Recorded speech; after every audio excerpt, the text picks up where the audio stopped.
大家好，欢迎大家来到同在。今天我们要分享的题目是试炼、试探、考验、试验，傻傻分不清。那么为什么要用这样的一个题目呢？那么一定是和今天的经文是有关系的。那么在提到今天的经文之前，我们呢还要稍带着先说两句。曾经有这样的一个说法，就是说神从来不试探人，但是神会试炼人，只有魔鬼才会试探人。估计很多人都听过这样的说法，也就是说呢，人在世上有可能会遭遇一些磨难，但是这是人理解的磨难，就是一些类似于考验。有一些这种考验或者是磨难，我们认为是出于神的，有一部分呢是出于魔鬼的。但是呢，往往来讲，那些不好的我们称之为是试探，对我们有益的我们称之为是一种试炼。因为在试炼之后，我们可以去除人身体的罪性，可以变得更加的完全。那么在受了试探之后，可能人就会变得堕落。也许很多人都听到过这样的说法，那么我原来呢也认为这是对的。但是当我们透过圣经不断的去研经解经的过程中，你会发现有些时候好像不是这样的。今天我们所分享的这段经文就在告诉我们，试探、试炼、考验、试验到底是怎么回事。那么我们今天所分享的经文就在雅各书的第1章的第12节到第18节。那么有可能我们今天先分享的是第12节到第14节，那么我们可能在下一期节目中再分享15节到第18节。因为这几节经文中呢，刚好是一个前几节经文提出了一个问题，后几节经文中提出了一个解决方案。那么刚好是两个事情，也就是呢对一件事情的两面的陈述。那么由于同在频道呢，虽然是篇幅并没有限制，但是我们觉得一期节目能够更多的把一小段把它讲清楚就不错了。所以呢，最近的这几期节目中呢，我们就改变了之前的做法。之前呢，有可能呢在头一期节目中会讲很多段的经文，但是有可能呢不能够针对性的讲得很细。那么最近我们尝试呢将一段一段的经文呢尽量小的拆解开，可能一期节目呢只分享几节，那么这样解经的重点有可能就更突出，让您呢更能了解圣经中都在说些什么。我们读圣经的确有这样的一个习惯，觉得圣经这些字呢都不是很难，除了一些比较难懂晦涩的经文以外，大多数的这个圣经的经文呢似乎看上去都不难。所以很多人觉得我读过了，可能明白了。但是如果我们一节一节的，甚至一个字一个字的去查考的话，其实圣经啊，它的深度是深不见底的，会有很多东西呢被你所发现。当你揭开了神的亮光之后，你忽然会觉得圣经中原来隐藏着这么大的智慧和奥秘。这也就是我们开办这个节目的初衷。今天的很多福音频道可能讲的都是道理，或者是呢他从圣经中所总结出来的东西。好多时候大家觉得讲道还是很精彩，听懂了很多的大道理，但是呢，对你实际自己去读经呢，似乎作用不大。好多时候，当你读到一些章节的时候，不明白还是不明白。所以，同在这个频道致力于跟大家分享一段一段的经文，我们就这段经文在讲些什么，跟大家分享。我们尽量能够把这段经文里边所蕴藏的亮光，能够把它揭示出来，让你呢每看一个节目，就能对其中所分享的经文能够搞明白。这样呢，对您自己去读经也是有帮助的。我们读圣经还是要锻炼自己独立思考的能力，而不是说别人怎么解，我们也跟着怎么解。当然了，当今的世上有很多的大牧者、大学者、大的圣经专家，他们解出来的圣经大多数呢都是正确的。但是人不是完美的，没有哪一个牧者对圣经的解释是权威的。所以呢，当有些时候它出现偏差的时候，如果你没有独立思考的能力，那么你就会跟着它偏。当然，很多时候牧者的讲道，因为很多讲道都是即兴的，有可能他所讲的东西出现偏差了，那么有可能他在其他的讲道中呢，又把这个拉回来。如果你没有对照着看，你就不清楚。即使清楚了，针对圣经经文的时候，由于他没有一句一句的去拆解，那么对你去了解那段经文帮助不大。甚至呢，今天很多牧师的讲道虽然是有主题经文，但是他基本上对主题经文不做解释，而是直接进入他所要分享的主题。那么这样呢，对我们读经也是没有帮助的。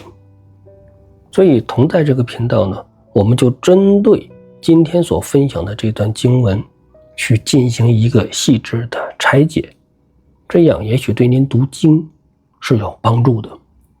我们这里呢并不是讲道，我们这里呢只是单纯的就圣经在讲些什么与大家分享。然而我们发现一个问题，就是如果你把圣经每一句都看明白了，你把圣经中的亮光都揭开了，其实道，也就是神的道，就在其中。如果你把这句圣经没有揭开，你讲再多的道，那也只是人的道。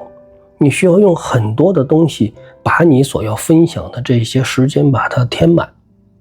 但是如果你把圣经中的亮光能揭开，其实道就在其中。好了，我们也说了很多的废话，我们还是进入今天的正题，看一看今天我们所要分享的经文，雅各书第1章第12到第18节。今天呢，我们手上拿的是新译本。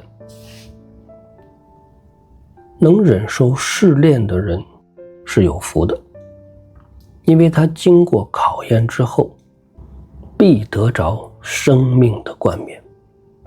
这冠冕是主应许给爱他的人的。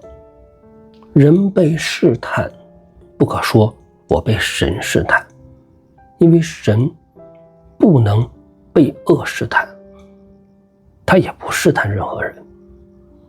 每一个人受试探，都是被自己的私欲所勾引诱惑的。私欲怀了胎，就生出罪，罪长成了，就产生死亡。我亲爱的弟兄们，不要看错了，各样美好的赏赐，各样完备的恩赐，都是从上面，从众光之父降下来的。它本身并没有改变，也没有转动的影子。他凭着自己的旨意，借着真理的道生了我们，使我们做他所造的万物之中出熟的果子。那么今天呢，我们先分享这其中的前半部分。今天我为什么读新译本呢？因为在新译本中呢，可以看到一些分别，而和合本其中的翻译呢，与新译本有一点不一样。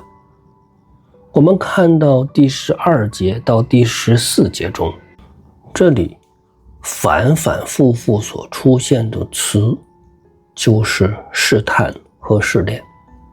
但是如果你手中是和合本的话，那么这里全部都翻译成试探，一共加起来呢，大约呢是有6个。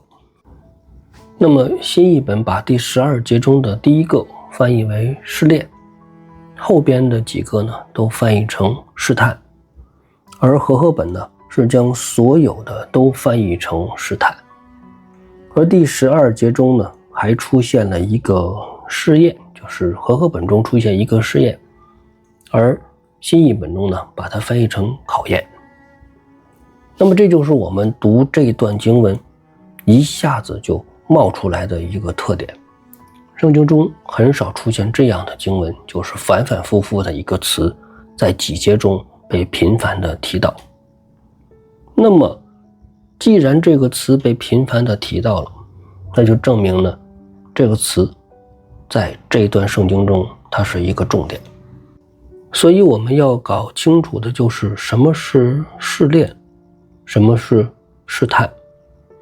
但是如果你今天手上拿的是和合本，那么我要请你看一下雅各书第1章的第2节。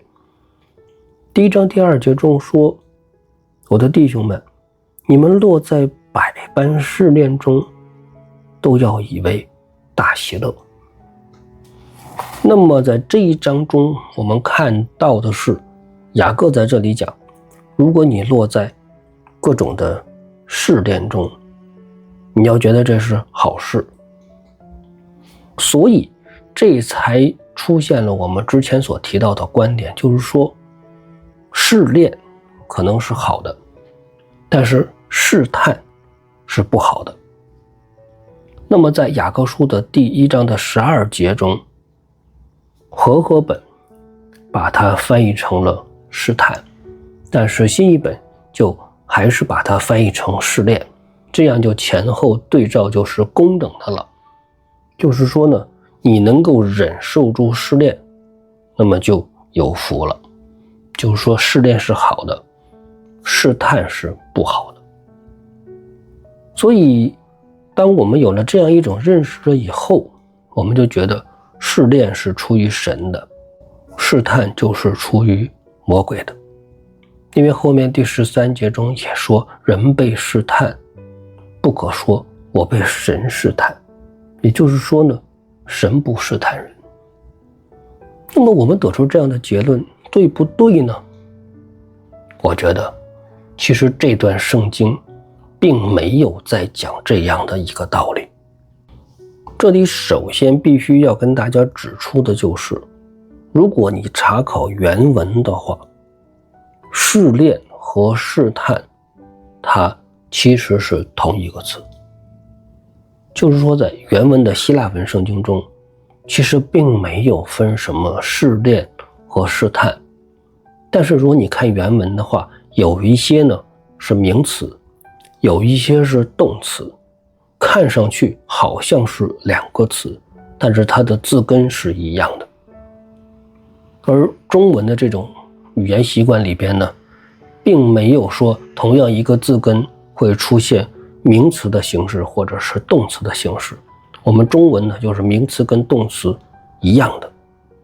所以当我们查考原文之后，发现一个重要的事实，就是其实圣经中并没有讲什么是试炼，什么是试探，它并没有区分这些东西。